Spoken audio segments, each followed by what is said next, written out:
안녕하세요. 까치살모입니다. 이번에 미국의 USNI 뉴스 보도에 따르면 미국은 군함 건조 능력 확대 방안의 일환으로 2027 회계연도 예산안에 미래 왜곡 호위함 및 구축함 설계에 대한 두 가지 연구 예산 18억 5천만 달러, 그러니까 우리 돈으로 2조 7,278억 원을 포함시켰다고 하는데요. 그래서 오늘은 그 이야기를 해볼까 합니다.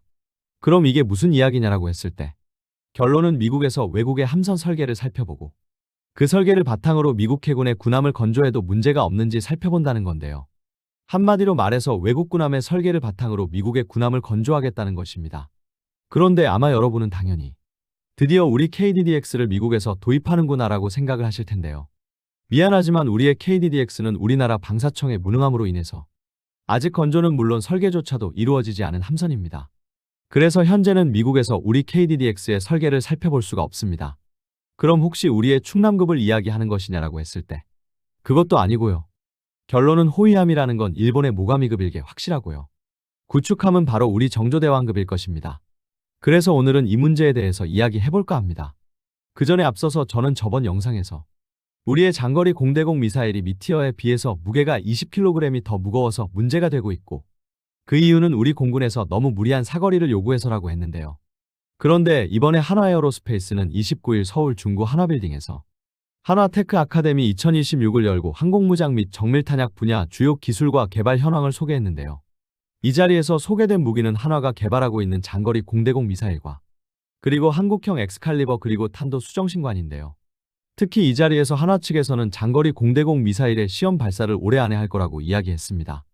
그런데 여기서 여러분이 알아야 하는 건 아직 우리의 장거리 공대공 미사일의 개발 사업은 시작도 하지 않았고 그리고 아직은 사업자도 정해지지 않았다는 점입니다. 그럼 한화가 하고 있는 건 무엇이냐라고 했을 때 한화가 하고 있는 사업은 장거리 공대공 미사일의 선행 사업으로 이 사업은 올해까지 이루어지고 장거리 공대공 미사일의 사업자 선정과 본격 개발은 내년부터 이루어집니다. 그래서 지금 한화가 하고 있는 건 선행 개발인데 이 개발은 선행 개발 모델의 시제 모델을 개발하고 그리고 시험 발사까지 하는 것으로 사업이 끝나게 됩니다. 그러나 분명한 건 물론 아직은 이 사업은 선행 개발이기는 하지만 본 개발도 한화가 수행할 가능성이 높은 건 사실인데요. 그리고 이번에 한화의 발표에 따르면 우리가 개발하고 있는 덕티드 램제트 미사일은 마하 3에서 5 사이로 비행을 하고 사거리는 200km 이상이라고 하는데요. 우선 속도 자체는 미티어와 비슷한 속도이고요. 사거리는 MBDA 측에서는 미티어의 사거리를 100km 이상, 최대 300km 정도라고 하고 있는데요. 알려진 바에 따르면 미티어의 전투기급을 요격하기 위한 사거리는 180km이고 그리고 조기경보기급 기체에 대한 사거리는 300km라고 알려져 있습니다. 이게 무슨 말이냐면 전투기는 회피기동 능력이 더 높고 조기경보기는 회피기동 능력이 더 낮기 때문에 그 목표를 공격하기 위해서 미사일이 가지고 있어야 하는 운동에너지의 양이 다릅니다.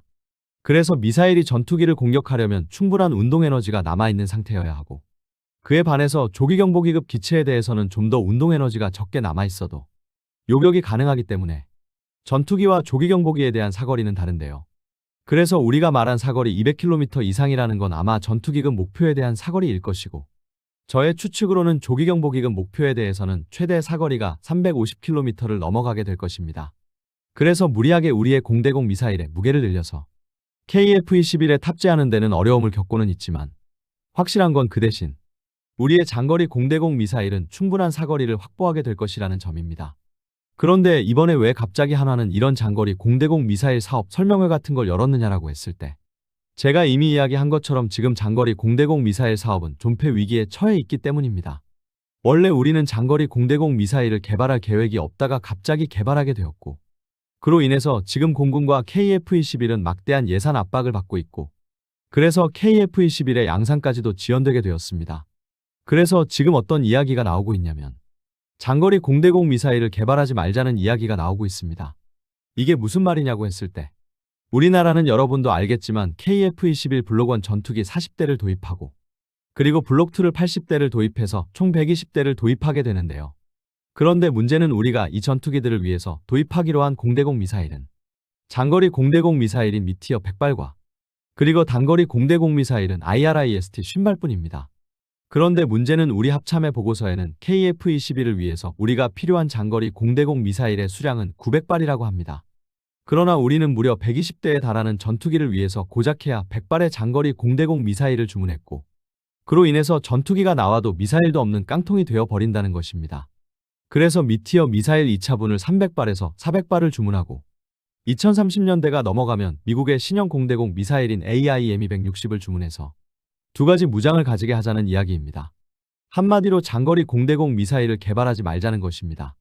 그런데 그럼 미국이 자신들의 최신 공대공 미사일인 AIM-260을 팔 것이냐라고 했을 때 이번에 호주에서 AIM-260을 주문했고 호주가 이 미사일을 구매하기 위해서 미국에서는 아주 엄격한 보안 요구를 하고 있기 때문에 지금부터 우리의 보안 단계를 상승시키면 2030년대 이후에는 구매가 가능하다는 주장입니다.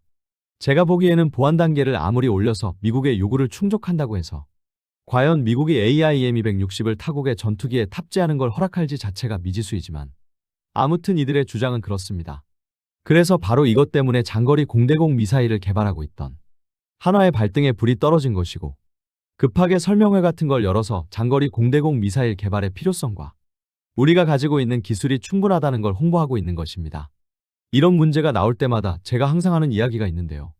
그래서 결론은 지금 우리의 공대공 미사일은 내외부적으로 강력한 압박을 받고 있고 지금 우리의 공대공 미사일이 압박을 받고 있는 가장 큰 원인은 바로 우리가 처음 개발하는 공대공 미사일부터 세계 최강으로 만들려고 해서입니다. 분명 스펙상으로는 우리가 개발하는 공대공 미사일은 유럽 MBDA의 미티어를 뛰어넘는 미사일입니다. 그런데 그 덕에 공대공 미사일의 개발 기간은 너무 길어졌고 그리고 개발비도 너무 많이 올랐습니다. 그래서 우리가 개발하는 공대공 미사일은 분명 성능은 뛰어나지만 가격도 너무 비싸고 우리가 필요할 때 없다는 것입니다. 물론 모든 화근은 공대공 미사일을 덕티드 램제트 방식으로 개발하기로 해서라고 저는 생각을 하고요. 특히 이렇게 어렵게 개발해서 그나마 수출이라도 많이 할 수 있으면 좋겠지만 그럴 가능성도 거의 없습니다. 왜냐하면 이미 미국은 벌써부터 자신들의 최신 공대공 미사일인 AIM-260을 시장에 내놨고 호주가 구매하기로 했고 그리고 이번에 영국과 프랑스는 미티어의 뒤를 잇는 차세대 공대공 미사일 그러니까 미티어2를 개발하기로 합의를 한 상태입니다. 그래서 우리의 공대공 미사일이 지금 존재하는 미사일들과 비교했을 때는 세계 최강인 건 분명한 사실이지만 이 미사일이 실제로 등장하는 2036년에도 세계 최강일 거라는 보장도 없고 과연 미티어2와 그리고 AIM-260과의 경쟁에서 국제시장에서 얼마나 팔릴지도 미지수입니다. 그래서 심지어는 국내에서는 아예 개발을 포기하자는 말까지 나오는 것입니다. 정말 이 이야기를 할 때마다 답답하네요.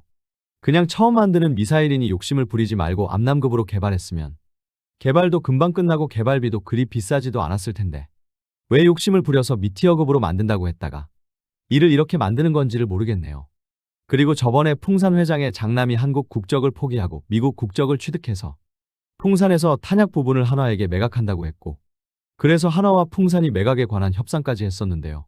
그런데 그 협상은 결렬되었고 나중에 나온 이야기에 따르면 그 당시 협상이 결렬된 이유는 풍산 측에서 매각을 철회해서라고 하는데요. 그래서 앞으로 풍산이 어떻게 될 건지가 문제였는데요. 왜냐하면 풍산의 대주주들은 탄약 분야를 포기하기 싫어했고 탄약 분야를 포기할 바에는 장남에 대한 승계를 거부할 거라고 했기 때문입니다. 한마디로 말해서 대주주들이 반대를 한 건데요. 그런데 이번에 나온 이야기에 따르면 역시 미국인인 풍산 회장의 장남은 후계 구도에서 밀려났다고 하고요. 이번에는 장녀가 후계자가 될 거라고 하고 있네요. 장녀는 한국 국적을 유지하고 있다고 합니다. 아무튼 잘 되었네요. 미국인이 우리의 주요 방산회사를 소유해서는 안 되겠죠. 당연히 정부에서도 허락할 리도 없고요. 그래서 아마 풍산은 현 회장의 장녀가 승계할 것으로 보이네요. 그럼 이런 이야기는 여기까지 하고 다시 미 해군이 우리 정조대왕급을 건조한다는 게 무슨 말인지 이야기해볼까 하는데요. 저는 지금까지 솔직히 언젠가는 미국이 이런 태도를 취할 거라고 예상을 했고 그래서 정말 목이 맬 정도로 우리 KDDX의 설계를 서둘러야 한다고 했는데요. 그런데 문제는 여러분도 알겠지만 지금 우리의 KDDX는 방사청의 무능함으로 인해서 근 2년이 가깝게 사업이 중단되어 있는 상태입니다. 그런데 이런 상태에서 미 해군에서 외국 함선의 설계를 바탕으로 미 해군의 군함을 건조하는 연구를 시작한다는 이야기가 나왔고 솔직히 연구를 하는 건 좋은데 실제 군함을 건조하는 것도 아닌데 무슨 연구비가 2조 원이 넘게 들어가는지는 모르겠지만요. 당연하지만 이번에 미국에서 살펴볼 군함은 일본과 우리나라 군함이라는 건 두말할 필요도 없는 사실입니다. 왜냐하면 우선 이번에 미국에서는 이탈리아의 핀칸티에리의 군함 설계를 바탕으로 컨스텔레이션급을 도입하려다가 두 척만 도입하고 취소를 했는데요. 그리고 이 사업이 실패한 가장 큰 이유로 이야기되는 게 미 해군이 함선의 설계를 자주 변경해서라고 하는데요. 그런데 여기서 여러분도 좀 알아야 하는 건 미 해군은 단순하게 함선의 성능을 높여달라고 설계 변경을 요구한 건 아니고요. 물론 대부분의 경우는 함선의 성능을 높여달라고 한 게 사실이지만요. 그것 말고도 미 해군이 함선의 설계를 변경해달라고 한 이유는 바로 유럽에서 설계된 컨스텔레이션급이 미 해군의 성급 기준을 충족하지 못해서입니다. 성급 기준이라는 건 쉽게 이야기해서 함의 안정성 그리고 함의 설계 등을 정하는 기준으로 주로 피해복구 장비나 화재 발생 시 승무원들이 탈출하기 위해서 필요한 복도의 폭을 규정하고 있는 기준인데요. 결론은 이 성급 기준은 유럽의 기준과 미국의 기준이 별도로 있고 유럽과 미국의 기준이 달라서 발생한 문제인데요. 미국의 주장에 따르면 미국은 유럽에 비해서 좀 더 높은 안전 기준을 요구하고 그래서 유럽 함선이 미국의 성급 기준을 만족하지 못해서라고 하는데요. 제가 알기로는 유럽 함선의 편의 시설이 미국 함선보다 높은 것으로 아는데 아무튼 안전 기준이 미국이 유럽보다 높다고 합니다. 그런데 문제는 웃기는 이야기이지만 우리나라도 우리나라만의 성급 기준이 있고 그 성급 기준은 광개토대왕급부터 시작을 해서 이순신급 그리고 세종대왕급을 통해서 단계적으로 우리의 성급 기준이 마련되어 왔는데요. 문제는 우리가 만든 성급 기준은 완전히 우리나라가 독자적으로 구축한 건 아니고요. 미국 기준에 따라서 만들어진 기준입니다. 그래서 실질적으로 우리나라 군함의 성급 기준은 미 해군의 성급 기준과 같다고 할 수 있습니다. 그리고 아마 이 사정은 일본도 마찬가지일 것입니다. 그래서 아예 미국과 다른 별도의 성급 기준이 있는 유럽과 달리 당연히 우리와 일본도 독자적인 성급 기준이 있기는 하지만 그 기준이 미국 기준에 준하는 것이라고 할 수 있는 것입니다. 그리고 현 시점을 기준으로 우리나라에서는 그 성급 기준의 정점에 서 있는 함선이 정조대왕급입니다. 물론 기본적으로 우리의 충남급에도 그 성급 기준이 적용은 되어 있지만 문제는 충남급은 비용 절감을 위해서 많은 부분이 성급 기준이 완화되어 있거나 과거 구식 기준을 바탕으로 설계되어 있습니다. 그래서 충남급은 정조대왕급에 비해서 복도의 폭이 훨씬 좁고 안전 기준도 낮습니다. 그리고 실제로 미 해군성 장관이나 간부들이 우리나라의 조선소를 방문해서 건조되고 있는 정조대왕급을 살펴보고는 우리의 정조대왕급이 미 해군의 함선보다 통로와 거주성이 더 우수하다는 평가를 하고 갔습니다. 한마디로 말해서 우리의 정조대왕급은 미 해군의 알레이버크급을 기반으로 설계되었고 알레이버크급과 함선의 크기도 비슷하지만 우리 조선소들의 우수한 설계 능력으로 인해서 같은 공간을 가지고도 훨씬 효율적인 설계를 해낸 거라고 할 수 있고 미 해군 관계자들은 이것에 놀란 것입니다. 그래서 미국의 알레이버크급과 우리의 정조대왕급은 똑같은 이지스함이지만 함선의 설계 효율은 우리의 정조대왕급이 더 우수합니다. 그래서 미 해군은 바로 우리의 정조대왕급의 설계를 살펴보고 이 설계를 바탕으로 미 해군의 함선을 건조할 수 있을 것인지를 살펴본다는 건데요. 그럼 여기서 미국은 우리의 정조대왕급의 설계만을 도입하느냐라고 했을 때 그건 아니고요.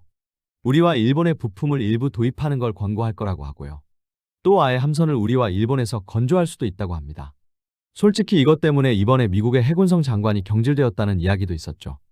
해군성 장관이 미 해군의 군함을 외국에서 건조할 수도 있다고 해서 미국의 국방부 장관이 해군성 장관을 경질했다는 이야기가 있었는데요. 그럼에도 해군성 장관이 경질되었다고 해도 다행히 사업은 그래도 진행되는 모양입니다. 그래서 드디어 미 해군에서 우리의 정조대왕급의 설계를 살펴보고 자신들의 기준에 충족하면 우리의 정조대왕급을 도입한다는 건데요. 그런데 분명히 말하지만 앞으로 어떤 식으로든 미 해군은 군함을 우리나라에서 건조할 수밖에는 없을 것입니다. 그렇기에 우리는 최대한 시간을 끌고 버텨야 합니다.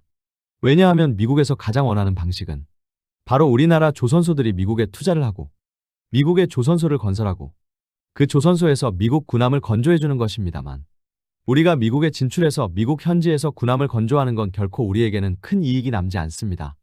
어떻게든 우리는 미국이 자신들의 군함을 우리나라에서 건조하게 해야 합니다. 특히 이번에 하나시스템의 1분기 영업실적이 나왔는데요.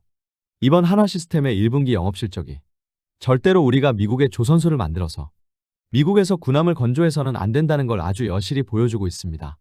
하나시스템이 무엇을 하는 회사냐면요. 바로 우리 KF-21과 그리고 천공의 레이더를 개발하고 생산하는 회사입니다. 그런데 이 회사가 이번 1분기에 958억의 영업적자를 기록했습니다. 솔직히 여러분도 알겠지만 우리의 방위산업은 요즘 아주 잘 나가고 있고 심지어는 하나시스템은 그 중심에 있는 회사입니다. 그런데 어쩌다가 이런 회사가 요즘 같은 때 적자를 기록했을까요? 분명히 말하지만 이번에 하나시스템은 방산 분야에서 1분기에 690억 영업 흑자를 기록했습니다. 그럼 어디서 적자를 기록한 것일까요? 바로 미국의 필리조선소에서 적자를 기록했습니다.